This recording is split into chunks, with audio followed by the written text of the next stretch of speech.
Buen jueves, bienvenidos todos a Macondo. Comenzamos nuestra emisión como todas las semanas. Leandro, Marco, Ina con análisis de lo que pasa en Latinoamérica, hecho con una mirada latinoamericana y desde Latinoamérica. Pocos días, muy pocos días faltan ya para la primera vuelta electoral en Chile. Este domingo se celebran unas elecciones presidenciales cruciales con un voto obligatorio restablecido. 8 candidatos se presentan para esta primera vuelta y 4 de ellos tienen chances reales de pasar a la segunda, a juzgar por las encuestas. Janet Jara, del Partido Comunista, lidera las encuestas, pero las cifras no le dan para ganar en la primera vuelta, así que probablemente en la segunda tendrá que enfrentarse a un candidato de derecha que, bueno, en estas elecciones está ampliamente representada y de todo, para todos los gustos y colores, entre la derecha más tradicional, como es la de Evelyn Matei, hasta la más reaccionaria, nostálgica del pinochetismo, como Johannes Kaiser, por ejemplo, o José Antonio Kast. Bueno, ¿qué le espera a Chile? ¿Qué pueden traer esos casi 5 millones de votantes nuevos que votarán de forma obligatoria por primera vez? ¿Quiénes son estas personas? Hablaremos de todo ello hoy. Y bueno, luego iremos de nuevo al Caribe, en cuyas aguas ingresó esta semana el portaaviones más moderno de Estados Unidos, el Gerald Ford, junto con 3 destructores, miles de marinos que, bueno, se suman a este despliegue militar inédito iniciado por Estados Unidos hace unos meses.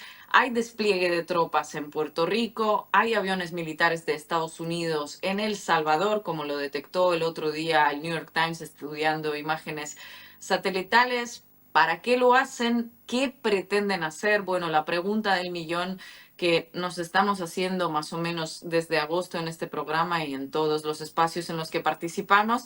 Y mientras tanto, pues eso, van decenas de personas asesinadas extrajudicialmente en las aguas del Caribe y del Pacífico. En fin, vamos a arrancar este programa, que hay mucho para analizar. No se olviden de suscribirse al canal de Caras y Caretas, ir dejando sus comentarios y poner el me gusta a esta transmisión. Empezamos, bienvenidos. Buenas noches, Ina, buenas noches, Marquito Teruggi, buenas noches a toda la comunidad de Macondo, vayan sumándose, van haciendo comentarios, también pueden suscribirse a YouTube o hacerse socios incluso de la comunidad de Caras y Caretas, si les pueden poner el QR en la pantalla, o si no van a la página web de Caras y Caretas, que hay modalidades para hacerse socios, tanto desde Uruguay como desde el exterior. Vamos a empezar entonces analizando las próximas elecciones, la primera vuelta electoral de Chile, que será este domingo, 16 de noviembre. Recordemos que si nadie alcanza la presidencia el próximo domingo, habrá una segunda vuelta el 14 de diciembre, que es por lejos el escenario más probable de acuerdo a todos los sondeos de opinión pública. Es cierto, como estaba comentando Ina, que lidera Janet Jara, la candidata, tendríamos que ser de la continuidad, ahora vamos a ver si es de la continuidad o no, pero que representa a la alianza política de la izquierda que en este momento tiene la presidencia con Gabriel Boric, pero la derecha está dividida por lo menos en 3 alternativas fuertes: Matei, Kast, Kaiser, y uno de ellos, que todo el mundo sugiere que va a ser Kast, va a pasar seguramente a la segunda vuelta, por lo cual en diciembre, si todo siguiera así, uno piensa que la derecha reunida lograría superar. Pero todo eso es futurología, y como estaba contando Ina, hay 5 o 6 millones de personas que van a ser como obligadas a votar porque por primera vez se introduce este voto obligatorio, gente que no iba a votar y ahora no va a tener alternativa, y nadie tiene muy claro cómo afecta esto. Pero para hablar de todo esto nos acompaña desde Chile nuestro querido amigo, periodista además y analista, experto además en Chile, del cual tiene un libro que habría que discutir ahora su propio título. Es un gran libro, de Juan Elman, que nos acompaña ahora en Macondo. Bienvenido, Juan. Gracias por acompañarnos para analizar un poquito esto que va a suceder el próximo domingo. Cuando digo que podríamos discutir el título es porque Juan había escrito ese libro en el contexto de aquellas enormes movilizaciones en Chile diciéndole algo así como cuando cambió Nada será todo, como o el día que antes. todo cambió, y ahora ya nada será como antes, y ahora veremos si ya nada será como antes o todo Puede ser volverá a ser peor. como antes. Pero bueno, Va a ser Si es peor, ¿no? peor, no es O como sea, antes. esa era en realidad la idea del libro, ¿no? Bueno, chicos, bueno, es un placer estar acá con ustedes. Bueno, Juan, todo indica, según los sondeos, que Janet Jara, que fue ministra de Trabajo, quizá ahora la ministra con mejor valoración del gobierno de Boric, entre otras cosas, porque ahí está la gestión que lleva la jornada laboral a 40 horas, en fin, ahí se reúnen unas ciertas conquistas tradicionales de la izquierda en su gestión. Ganó la interna, la ganó con relativa comodidad, tenía, por cierto, otras candidaturas. Proviene del Partido Comunista, eso en muchos lugares es como un estigma, pero en Chile el Partido Comunista es un partido que tiene un prestigio bastante importante, no significa que estemos todavía claro que pueda un comunista ganar la elección, ni siquiera en Chile, pero me refiero a que tiene una fuerza electoral muy significativa. Pero la derecha comparece con tres candidaturas muy fuertes que alguna aparentemente pasaría esa segunda vuelta y después parece muy automático que se junten. Es así como para hacer matemática y decir, primera lidera a Janet, pero en la segunda el candidato que pase de la derecha seguro que es candidato opuesto, o hay incertidumbre por todos estos votantes nuevos que se agregan o por lo que sea. Va. ¿Me escuchan bien? Sí. Sí, perfecto. Perfecto. Quizás con un poco de delay, pero lo acomodamos. A ver, por supuesto que las elecciones ni la política no son matemáticas, pero sí creo que hay una ventaja estructural de las derechas en esta elección que hay que entender. Digo las derechas, pues vos bien decías, hay tres candidaturas. Todo indica que sería Kast el que pasa a segunda vuelta, pero hay que verlo. Pero bueno, el que sea que pase o la que sea que pase, si es Evelyn Matei, tiene, como decía, una ventaja estructural. Por un lado, hay un descontento muy alto con el gobierno de Boric, un gobierno que se estaría yendo con más del 60% de desaprobación, en una coyuntura, digamos, donde si bien la crisis de seguridad o que algunos dicen es también una percepción de inseguridad, pero digamos, esa crisis, si bien ha amainado un poco en los últimos 2 años, sigue siendo la inseguridad una preocupación central de la ciudadanía chilena que el gobierno PRI no ha logrado resolver. Entonces, por un lado está esa cuestión del descontento con el gobierno, a eso se le suma bueno, este clima de incertidumbre y de miedo que favorece una campaña como la de un candidato de derecha. De hecho, si se fijan, Jara, la candidata del Partido Comunista, pero del oficialismo, también ha intentado hablar de seguridad, que es una bandera que le queda más cómoda a la derecha, digamos que tiene una propuesta mucho más dura y mucho más centrada en el tema tanto de seguridad como de migración, que es otra de las problemáticas, de las cosas que se están conversando aquí en Chile. Y por último está el tema que vos señalabas, Lean, que para mí es crucial, que es el tema de los votantes llamados obligados o nuevos votantes. Son estos 5 millones, alrededor de 5 millones, que no votaron en la elección anterior, que fueron obligados a votar, o que salieron a votar, mejor dicho, en el plebiscito 2022, que perdió en ese momento la versión del apruebo de la izquierda, y que ahora van a votar en esta elección presidencial. Y se dice, según encuestas, según estudios, que se trata de una población menos alineada con el eje izquierda-derecha, más conservadora en términos valóricos, y que de alguna manera, en parte por eso, podría tener bueno, más recepción a candidatos antisistema o por lo menos que expresen la idea de cambio. Por eso se dice que las derechas tienen una ventaja estructural de cara a la segunda vuelta, ¿no? Eso me parece que es bastante cierto. Juan, gracias por estar acá de nuevo. Tengo un montón de preguntas, pero arrancaría por una. Justo estaba viendo el debate que hubo esta semana, bien interesante, además toda la parte, la primera sobre inseguridad, así como muy marcadamente. Pero me detengo sobre Jara porque en un momento le preguntan si usted es presidenta, ¿renunciaría a su partido? ¿Congelaría su militancia? Ella dice que sí. Te pregunto un poco por cómo está transitando ella misma. Yo creo que Leandro tenés una percepción tal vez un poco más optimista de cómo es el lugar del Partido Comunista en Chile, porque uno ve a la candidata por lo menos como distanciándose como ese propio historial, digamos. ¿Cómo está ella transitando? Que viene del Partido Comunista, que es el oficialismo y que a su vez está como en unas aguas bastante complicadas por el descontento general. ¿Cómo la ves su candidatura con todas estas aristas? A ver, yo creo que ahí hay 2 puntos importantes. El primero, vos decías bien que el debate visibiliza esa tensión que tiene Jara con la estructura del Partido Comunista y con la marca del Partido Comunista, que ya desde el comienzo de su candidatura no estaba muy acomodada esa relación entre la jerarquía del partido y Jara. Entonces, ahí ya de por sí hubo unas tensiones que van más allá de Jara incluso. El Partido Comunista está en un momento de internas capaz mayor a otros momentos en Chile. El Partido Comunista en general tenía una... O sea, no es que antes no tuviera facciones, pero digamos en general se conducía de manera disciplinada y más orgánica, y ahora me parece que estamos viendo un momento donde hay más internas y más tensión. Entonces la candidatura de Jara arranca con ese escenario. Y ahora me parece también hay una decisión táctica de ir separándose, pensando en una segunda vuelta, o sea, que Jara no sea vista como la candidata del Partido Comunista, sino que sea vista como la candidata de una alianza en la que se incluya el Partido Comunista, o sea, en donde también aparece el Frente Amplio de Boric, y donde también aparece la Concertación, que es esta coalición de partidos de centro-izquierda que supo gobernar Chile por varias décadas, que ahora está muy desnutrida, con poca representación, pero que todavía conserva, digamos, una imagen importante en una parte del electorado. Entonces, Jara ha intentado, en esta campaña de primera vuelta, tender lazos y guiños a esa coalición, y uno espera que en segunda vuelta ese acercamiento se profundice. Entonces, a medida que ese acercamiento va creciendo, lógicamente ella también se va a ir separando un poco de la marca, si querés, de la etiqueta de Partido Comunista, que, como bien decían los dos, carga con mucho estigma en Chile, y eso es una realidad. Juan, muchas gracias por estar aquí.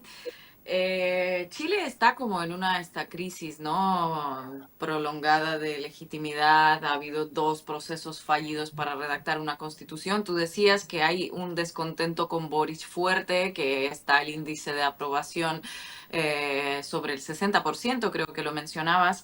¿A qué se lo atribuyes? Porque uno lo ve y dice, lee los programas de todos los candidatos, ya nos lo habías resumido un poco, y dices, bueno, la gestión de Jara no está mal, el tema de pues la reforma laboral, lo que propone, subir el salario mínimo.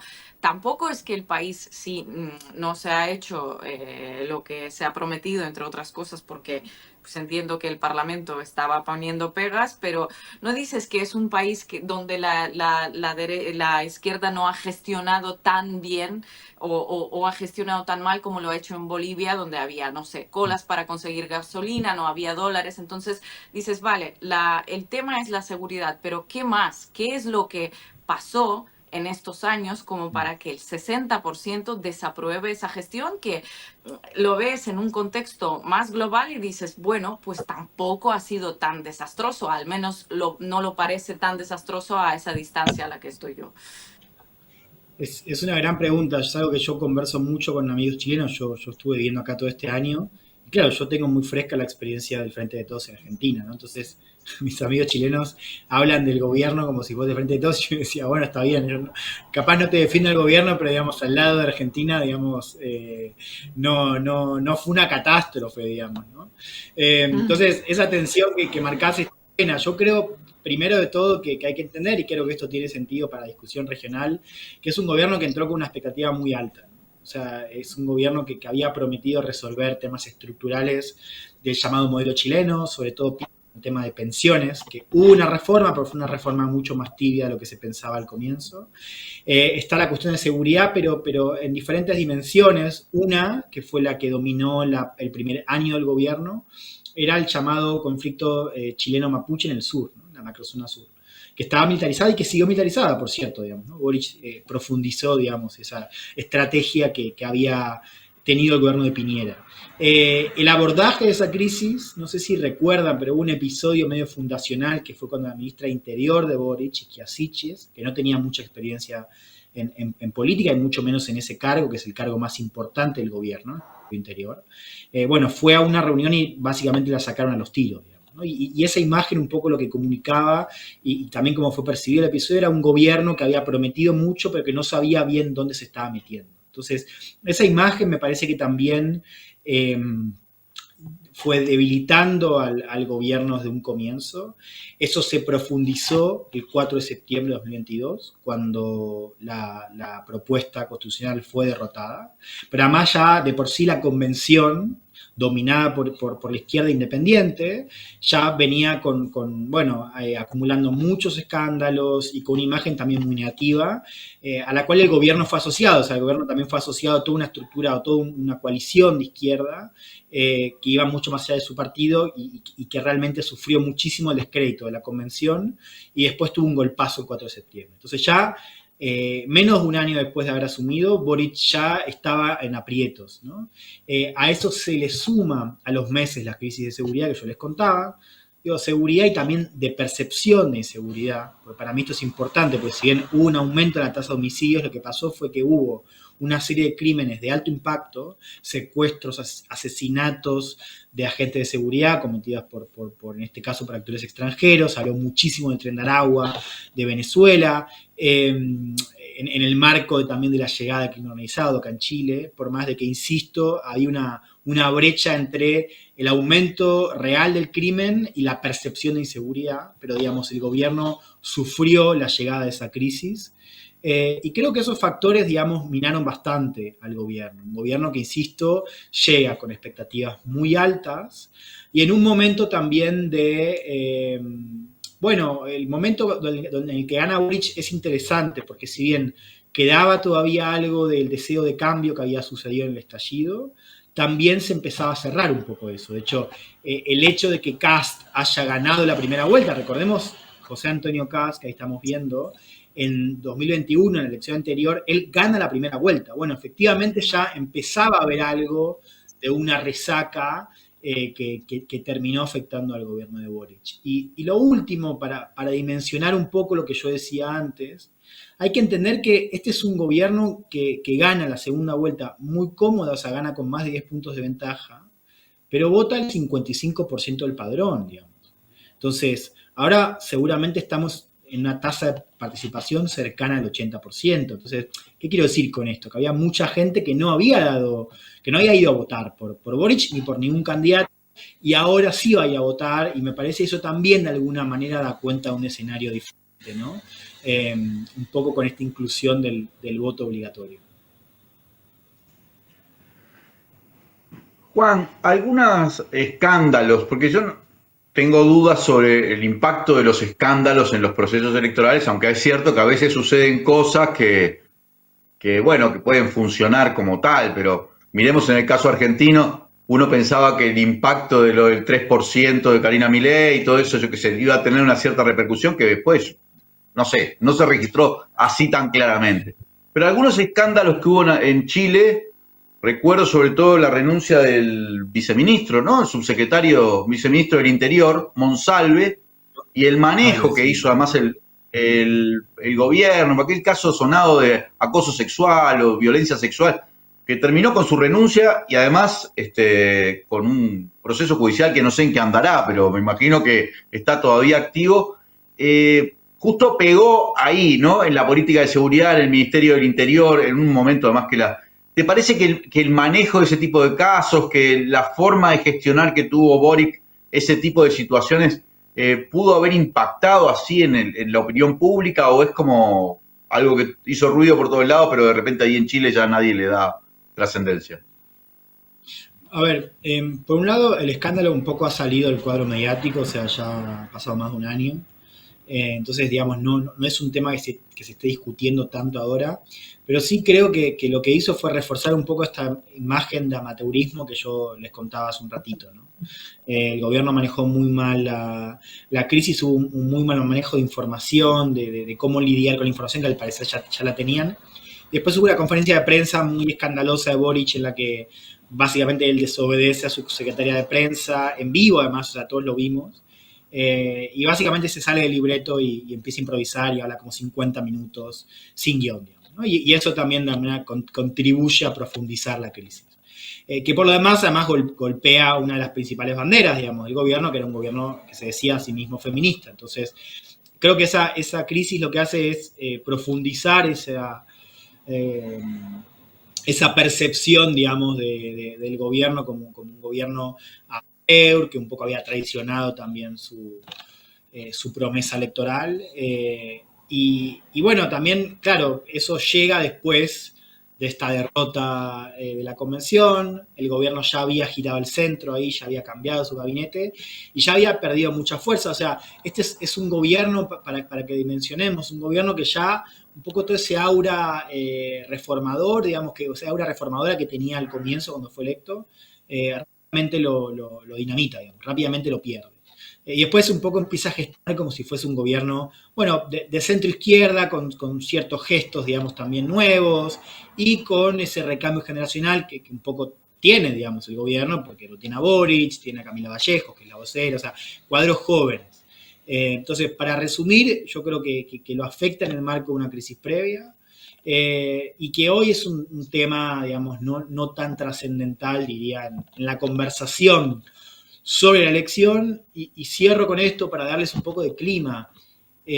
No hay clima acá, o sea, la conversación sobre la elección es casi inexistente. O sea, vos acá, yo el otro día salí a tomar algo y vi un bus de Kaiser, la cara de Kaiser, pero digamos, fue como el primer recordatorio en varias semanas de que hay elecciones en unos días, ¿viste? O sea, vos acá podés transitar en diferentes comunas y es difícil darte cuenta que está por suceder una elección, ¿no? Una elección que tiene también cierta relevancia, porque América Latina, como ustedes también van a contar en el resto del programa, es un momento muy álgido. Entonces, eso también hay que notar, ¿viste? El clima electoral es casi inexistente.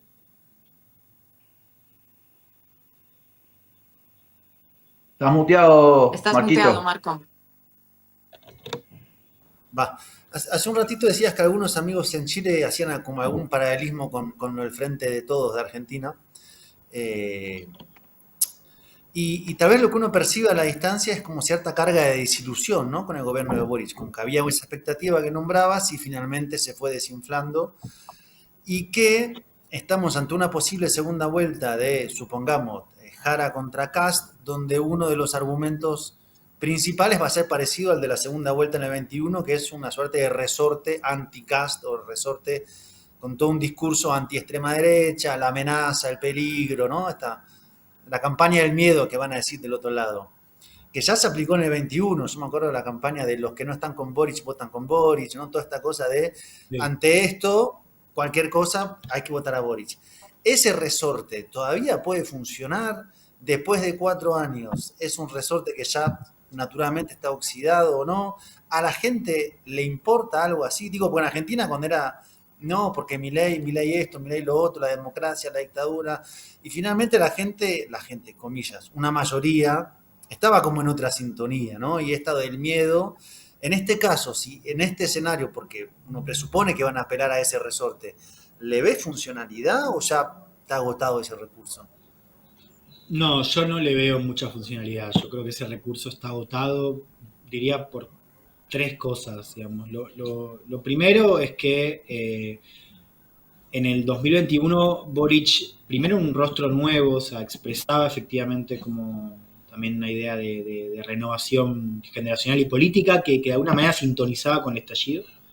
Entonces, me parece que ya hoy el punto de partida es diferente, o sea, y la carga con la que cuenta Jara, en parte por su partido, en parte por ser parte del gobierno, digamos, es una carga mucho mayor.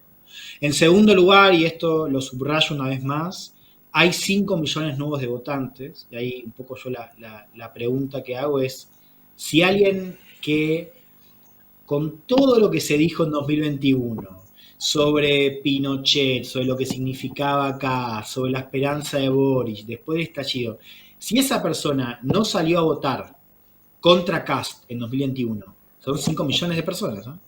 Que salga a votar ahora, 4 años después, con todo lo que les contaba antes, contra Kast, yo lo veo muy improbable. Y lo tercero, que es también una excusa para hablar un poco de Kast, es que si bien Kast representa efectivamente la continuidad con un proyecto de derecha que tiene sus orígenes en el pinochetismo real, porque digamos, Kast es de alguna manera, o sea, su mentor intelectual es Jaime Guzmán, que fue la persona que diseñó la Constitución del 80, la de Pinochet, el ideólogo del régimen político de Pinochet. Kast lo ha reivindicado, digamos, a Guzmán.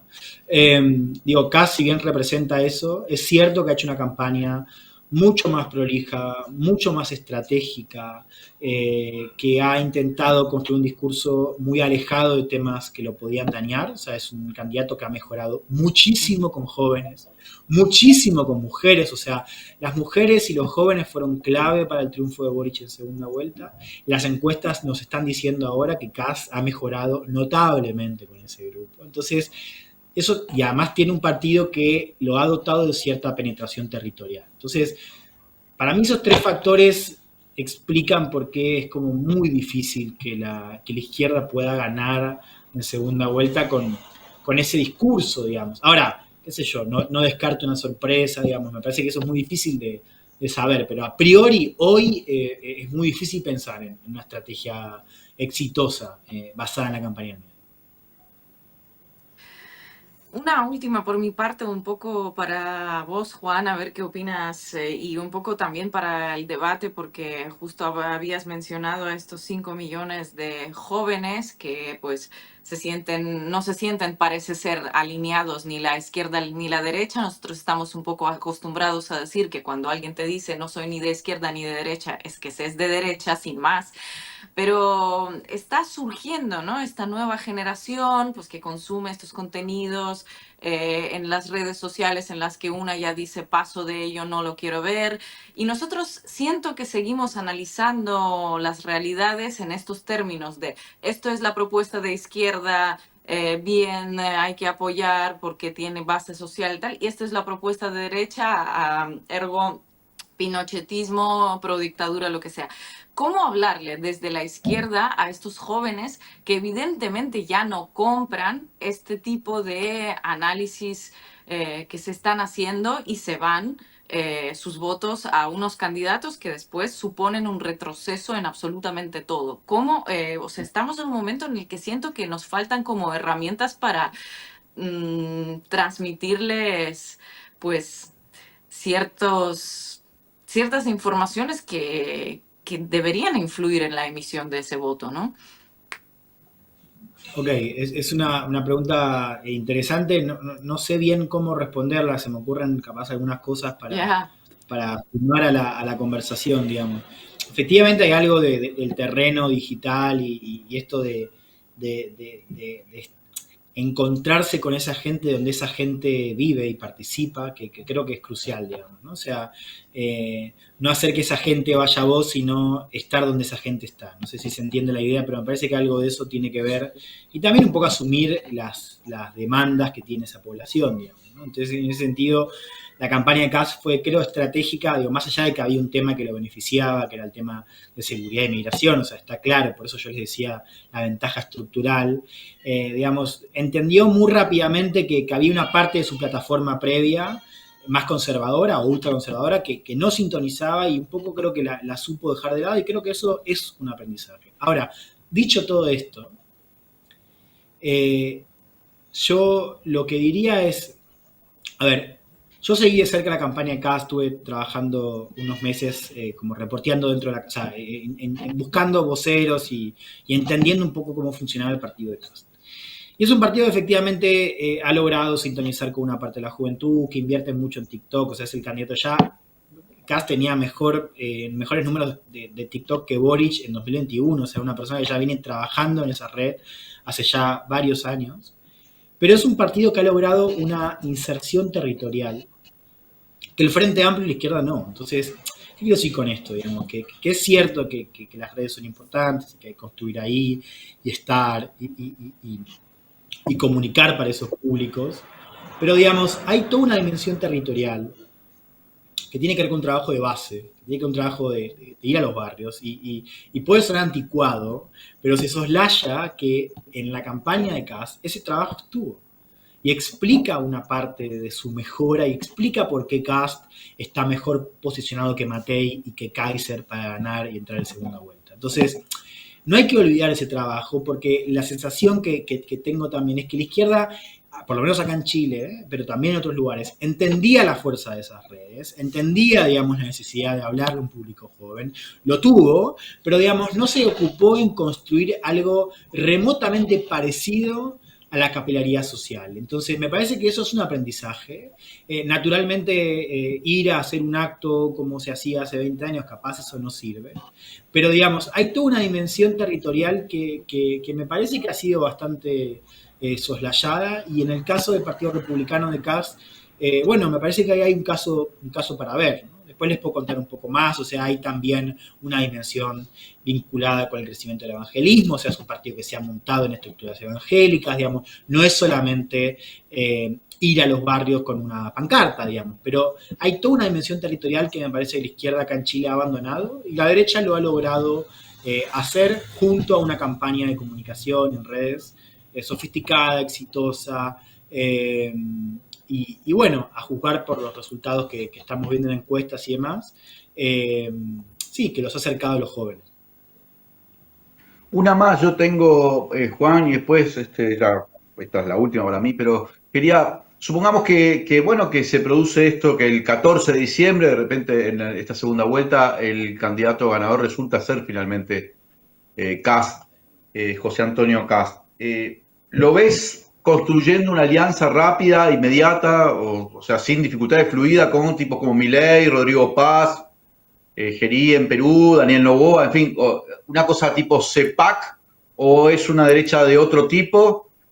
Porque uno piensa que Kaiser sí tiene una onda así ultraderecha libertaria, pero no sé Kast si refleja, como hay tres candidaturas, esos matices de repente impactan o importan, o no, o ya está como construyéndose la base de una ultraderecha regional con varios países. A ver, está bien lo que señalás, Lean, porque, a ver, en este caso, el que tiene más vínculos con Milei, la estructura de Milei, es Kaiser. O sea, Kaiser, el hermano de Kaiser, Axel, o sea, el hermano del candidato Johannes Kaiser, Axel Kaiser, es no solamente amigo personal de Milei, sino que además es el vicepresidente, integra un lugar en la comisión directiva de la Fundación Faro del AGE. Entonces, es un tipo muy conectado. O sea, los Kaiser están mucho más conectados con Milei que los Kast. Kast supo tener un mejor vínculo con Milei en el pasado, tiene un mejor vínculo con Bolsonaro. Kast estuvo en las cumbres, por ejemplo, la de Fox de Iguazú, donde estuvo con Milei y con Eduardo Bolsonaro. Entonces uno pensaría en un vínculo más estrecho con los Bolsonaro, si es que vuelven al poder en Brasil. No va a ser Jair, pero digamos, podrían volver a alguien de la familia. Uno imagina un vínculo, sí, estrecho con la derecha regional. Creo que con Milei capaz no sea tan cercano, pero no me imagino una tensión importante ahí. Podría eventualmente pasar en el plano militar, porque ahí me parece que hay roces que van más allá de los partidos. O sea, hay una parte del sistema chileno que está empezando a ver con cada vez más hostilidad a Argentina y su proyecto de defensa. Creo que eso es algo bastante poco conversado en Argentina, pero que de Chile aparece. Entonces, eventualmente podría haber algún tipo de conflicto ahí, pero por lo demás lo veo bastante alineado a la derecha regional y a Estados Unidos, ¿no? O sea, acá primero tiene un vínculo previo con el ecosistema ultraconservador de Estados Unidos. Acá es una figura, digamos, pionera en el activismo ultraconservador en América Latina. O sea, un tipo que ha viajado mucho a cumbres de extrema derecha antes de Trump. O sea, estamos hablando del 2007, 2010. Entonces, me es difícil no pensar en Kast como un eslabón más de ese proyecto. Lo interesante, lo sintomático, es que Kast ya no se muestra como el Bolsonaro chileno, sino que se muestra como el aliado de Giorgia Meloni, ¿no? O sea, él ha intentado... Es como Meloni, ¿no? Sí. Dejarse en Meloni, lo cual es interesante. Y también tiene muchos vínculos con Vox, pero bueno, es interesante que ha intentado venderse como una persona, bueno, más moderada, un poco al estilo Meloni. Creo que eso un poco resume la idea. Remoderado. Una rápida previsión de cara al 30. De cara más bien a la segunda vuelta, Juan. Kast. O sea, ¿cómo? ¿Querés que haga una previsión? Una breve predicción, sí. Ya sé que no somos encuestadoras, pero... No, o sea, yo, a ver, me imagino, dejaría abierto el lugar a una sorpresa, en el sentido de, para mí la sorpresa es qué candidato de derecha pasa, digamos, ¿no? Todo indica que va a pasar Kast, pero bueno, dejaría abierta una sorpresa para Kaiser. Yo insisto, Kaiser o Matei, pero yo creo que Kast va a pasar a segunda vuelta, creo que va a pasar segundo. es posible que Jara pase primera. Habría que ver si llega al 30 y si llega o no llega al 30, que es un poco la pregunta que se hace el gobierno ahora. Y en segunda vuelta, bueno, voy a ponerlo así, es muy difícil el escenario para la izquierda, pero bueno, también estoy un poco cansado del pesimismo y el cinismo, entonces vamos a ver qué pasa. En la campaña un poco yo les hablaba de la ventaja estructural, porque bueno, hay algo del escenario que naturalmente complica a Jara, que hizo una buena campaña en primera vuelta, que podría hacer una buena campaña en segunda vuelta, pero que la tiene muy complicada. Juan, muchas gracias por tu análisis. Siempre un placer Gracias. verte en Macondo y escucharte. A ustedes, chiques. Adiós. Hasta la próxima. Hasta la próxima. Nos vamos a la pausa y luego de ahí al Caribe directamente.